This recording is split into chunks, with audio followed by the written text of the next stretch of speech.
राष्ट्र के प्रति जो भाव होना चाहिए, पेट्रियटिज्म। मेरे भैया उनके उनके साथ ईमान एक्शन मैन कोई हो ही नहीं सकता, आज तक पैदा ही नहीं हुआ। समीपा को देखकर ऐसे लगता है जैसे मैं भी उस फिल्म से जुड़ा हूँ, क्योंकि और आज हम बात कर रहे हैं उसी हिस्ट्री की, उसी तूफान की, जिसका नाम है बॉर्डर 2। जब आप सनी देओल को स्क्रीन पर देखते हो तो ऐसा लगता है जैसे आप सिर्फ एक एक्टर को नहीं देख रहे, आप एक सोल्जर को देख रहे हो, एक ऐसे इंसान को जो सिर्फ एक्टिंग नहीं करता बल्कि अपने हर डायलॉग में देश के लिए जीता है। उनकी आंखों में जो आग है वो स्क्रिप्टेड नहीं है, वो असली है, और शायद इसीलिए लोग इस फिल्म से कनेक्ट कर पा रहे हैं। लेकिन रुक जाओ, क्योंकि असली कहानी अब शुरू होती है। सांस रोक लो, आंखें स्क्रीन पर टिका लो, क्योंकि जो आज मैं बताने वाला हूं वो सिर्फ एक बॉक्स ऑफिस रिपोर्ट नहीं, एक सच है जो आपको हिला देगा। आज बॉर्डर 2 का 39th डे है, और जहां एक नॉर्मल फिल्म 2 हफ्ते में थिएटर से गायब हो जाती है, वहां ये फिल्म 39 दिन बाद भी थिएटर्स में राज कर रही है। 3500 करोड़, हाँ आपने सही सुना, 3500 करोड़ का कलेक्शन। ये सिर्फ एक नंबर नहीं है, ये एक मैसेज है। उन सब लोगों के लिए मैसेज जो कहते थे कि मास सिनेमा खत्म हो गया है, ऑडियंस बदल गई है, अब सिर्फ अर्बन कंटेंट ही चलेगा। उन सबको इस फिल्म ने गलत प्रूफ कर दिया। शुरू में सबको लगा था नॉस्टैल्जिया फैक्टर है, लोग आएंगे, थोड़ी हाइप बनेगी, फिर सब नॉर्मल हो जाएगा। लेकिन यहाँ जो हुआ वो किसी ने एक्सपेक्ट नहीं किया था। डे 39 पर भी थिएटर्स के बाहर भीड़ उतनी ही है, शायद उससे ज्यादा। लोग टिकट्स के लिए लाइन में खड़े हैं, जैसे किसी फेस्टिवल का माहौल हो। कुछ जगह तो पुलिस तक लगानी पड़ रही है क्राउड कंट्रोल के लिए। सोचो, डे 39 पर ये नॉर्मल नहीं है, ये एक मूवमेंट है। जब स्क्रीन पर सनी देओल आते हैं और वो डायलॉग बोलते हैं, ये मिट्टी मेरी माँ है, तो लोग सिर्फ देखते नहीं, महसूस करते हैं।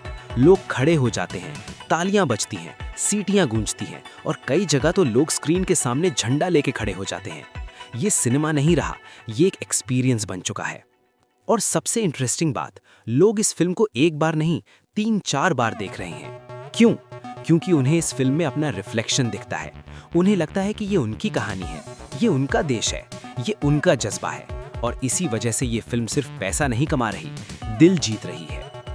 अब बात करते हैं इंडस्ट्री के रिएक्शन की। सबसे पहला रिएक्शन आया हेमा मालिनी का।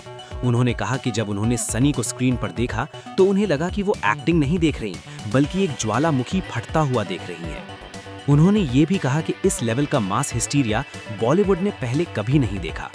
उनके वर्ड सिंपल थे, लेकिन इम्पैक्ट बहुत बड़ा था। फिर बात आती है बॉबी देओल की। बॉबी देओल जो खुद एक पावरफुल कमबैक कर चुके हैं, जब उन्होंने अपने भाई का ये रूप देखा तो वो इमोशनल हो गए। उन्होंने कहा, मुझे लगा मैं विलेन बन के लोगों को डरा सकता हूँ, लेकिन भाई ने हीरो बन के दुनिया हिला दी। उन्होंने ओपनली चैलेंज दिया, किसी भी स्टार में हिम्मत है तो डे 39 पर अपनी फिल्म के बाहर 10 लोग खड़े करके दिखा दे। ये सिर्फ एक स्टेटमेंट नहीं था, ये एक कॉन्फिडेंस था, एक बिलीफ था। और फिर आता है सबसे पावरफुल रिएक्शन, सुनील शेट्टी का। उन्होंने सीधा बोला, ये 3500 करोड़ पैसा नहीं, ये लोगों का गुस्सा है। उन्होंने ये हिंट भी दिया कि कुछ लोग इस फिल्म को फ्लॉप करना चाहते थे।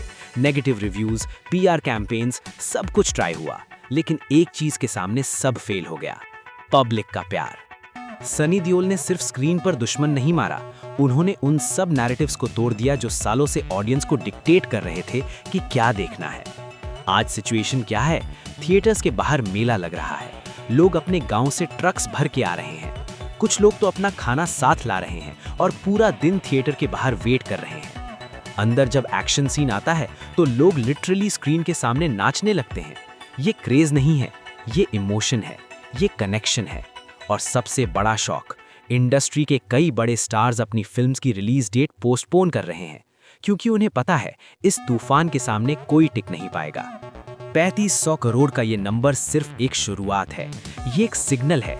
सिग्नल की अब ऑडियंस बदल चुकी है। अब वो फेक पीआर और आर्टिफिशियल हाइप से इंप्रेस नहीं होती, अब वो असली कंटेंट चाहती है, असली इमोशन चाहती है, असली हीरो चाहती है। और सनी देओल ने वो दे दिया। उन्होंने प्रूव कर दिया कि एज सिर्फ एक नंबर है। अगर आपके अंदर सच है, जुनून है, तो आप किसी भी जनरेशन को कनेक्ट कर सकते हो। अब सवाल ये उठता है, क्या ये सक्सेस यहीं रुक जाएगी? बिल्कुल नहीं, ये सिर्फ शुरुआत है।